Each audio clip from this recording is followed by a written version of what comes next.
드디어 2023 닌자고 신작 드래곤스 라이징 1부가 끝났습니다. 그렇기 때문에 오늘은 드래곤스 라이징 1부를 통해 알 수 있었던 각종 떡밥들에 대해서 총 정리를 해보겠습니다. 첫 번째는 닌자고 속 16가지 차원이 서로 합병이 된 이유입니다. 아직 차원들끼리 합쳐진 이유는 알 수 없지만 작중 내에서 나오는 언급을 보면 근원의 드래곤과 관련이 있는 것으로 보이고, 닌자고의 운명을 결정하는 구름의 왕국에서도 이와 관련된 사건은 운명을 벗어난 사건이라는 언급이 있었기 때문에 단순 평범한 이유로 벌어진 것 같진 않습니다. 두 번째는 닌자들의 행방입니다.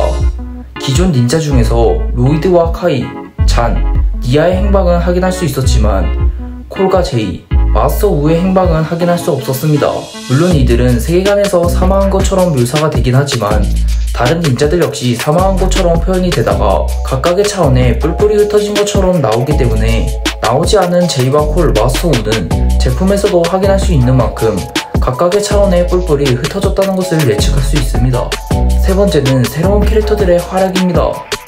이번 시즌을 통해 새로운 닌자인 아린과 솔라가 새롭게 소개가 되었으며 리우, 와이드파이어, 히트 에이브와 같이 새로운 캐릭터들이 닌자들의 가족으로 합류한 만큼 이번 시즌에서 본격적인 세대 교체가 일어난다는 언급이 있었기 때문에 이들이 차기 닌자들의 자리를 대신할 가능성이 있어 보입니다.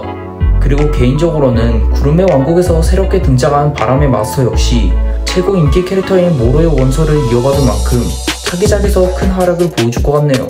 그리고 아린과 솔라를 포함한 모든 캐릭터들이 이번 시리즈를 통해 매력적인 서사들을 충분히 풀어냈던 만큼 이 세대 교체에 대해서는 큰 우려가 없는 상황입니다.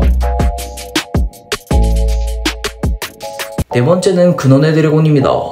이번 시즌에서 가장 중요하게 다뤄진 캐릭터로 차원 간의 합병을 포함한 이 모든 사건의 중심에 있는 캐릭터처럼 보입니다. 근원의 드래곤은 손짓만으로도 임페리움 전체를 파괴할 수 있으며 로이드가 잠시 동안 근원의 드래곤의 힘을 이용했을 때는 엄청난 에너지를 보여주기도 했죠. 이름에서부터 근원이 들어간 만큼 퍼스본과 함께 가장 오래된 드래곤으로 추정이 되며 역대 드래곤들 중 가장 큰 크기를 자랑하기 때문에 과연 이 드래곤은 이후 작품에서 어떠한 활약을 보여주게 될까요? 다섯 번째는 아직 밝혀지지 않은 다양한 차원들입니다. 이번 시즌을 통해 임페리움과 리우를 포함한 다양한 드래곤들이 살고 있는 세계의 봉우리라는 새로운 차원이 공개가 되었습니다. 새롭게 공개된 차원을 제외하고도 아직 소개가 되지 않은 다양한 차원들이 남아있기 때문에 차기 시리즈를 통해 새로운 차원들이 밝혀질 것 같습니다. 여기서 집중해야 되는 부분은 초반에 로이드가 언급한 어떠한 성과, 어떠한 왕국에 대한 이야기인데요. 카이 형은 새로 생긴 한 섬에서 깨어났대. 집으로 돌아올 땐 이상한 왕국들도 지나쳐왔고. 다양한 차원들을 이동했었던 로이드가 이름을 모르는 차원이라는 점에 대해서 이 섬은 아직 닌자고 시리즈에 등장하지 않은 서세스 섬일 가능성이 있어 보이고, 아니면 선세트 섬도 좋고요. 이 왕국은 설마 키마를 말하는 것일까요? 참고로 이번 시즌에 임페리움 소속의 주요 빌런인 라스의 경우에는 임페리움의 지배자 베아트리스로 인해 임페리움 출신의 캐릭터가 아니라는 사실이 밝혀졌는데, 공식 설정상 호랑이 수인인 만큼 호랑이 수인이 존재하는 키마 속 존재일 가능성이 있습니다. 여섯 번째는 아직 밝혀지지 않은 의문의 빌런입니다.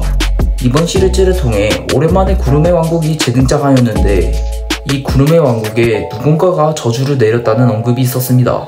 임페리움의 경우에는 최첨단 과학기술로 운영이 되는 도시인 만큼 임페리움을 제외하고도 아직 밝혀지지 않은 새로운 악의 세력이 있을 것으로 보입니다. 마지막은 로이드가 근원의 드래곤으로부터 힘을 받을 때 봤었던 환상입니다. 첫 번째로 로이드가 봤던 환상에는 닌자들의 원소의 문양이 그려져 있었는데요. 일부에서는 로이드만이 근원의 드래곤의 힘을 이용했지만 제품을 통해 카이나 니아 등 다양한 캐릭터들이 드래곤 파워를 이용하는 만큼 로이드를 제외하고도 다양한 캐릭터들이 근원의 드래곤의 힘을 이용할 것으로 보입니다. 두 번째로 로이드가 본 환상은 닌자들의 무덤으로 추정되는 의문의 장소인데요. 계속하여 이번 시즌에서 닌자들이 죽는 듯한 묘사가 있었던 만큼 이것이 떡밥으로 작용해 어쩌면 진짜 닌자들이 죽을 상황이 올지도 모르겠습니다.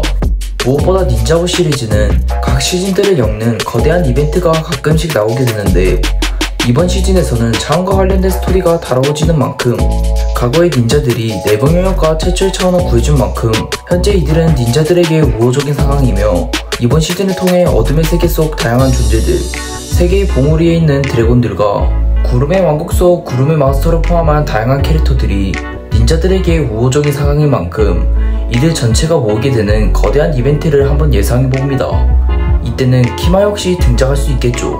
개인적으로는 망자의 영역과 관련된 스토리가 가장 궁금하네요.